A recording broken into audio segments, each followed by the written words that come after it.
Inna lillahi wa inna ilaihi raji'un. Niger en danger.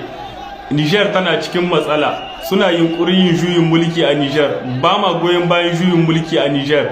Ba ma so juyin mulki, ba ma so. Ya Allah kada ka ba su sa'a wannan yunkurin juyin mulki da suke son su yi ma shugaban ƙasar mu Muhammad Bazoum. Ya Allah kada ka ba wannan azzalumai sa'a.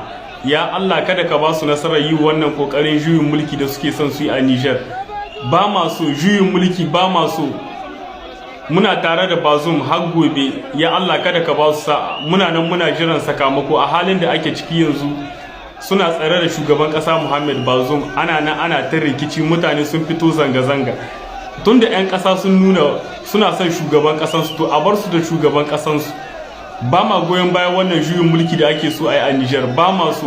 Niger tana cikin haɗari. 'Yan uwa da Allah ku sa mu addu'a. Inna lillahi wa inna ilaihi raji'un.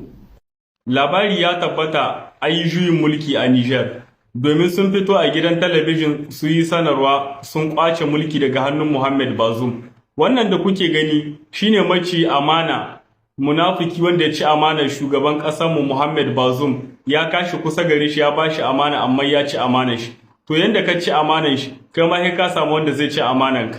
Ba a taba samun shugaban ƙasa mai farin jini irin Muhammad Bazoum ba, wanda 'yan ƙasa suka fito suka nuna ɓacin ransu kan wanga abu da ya faru.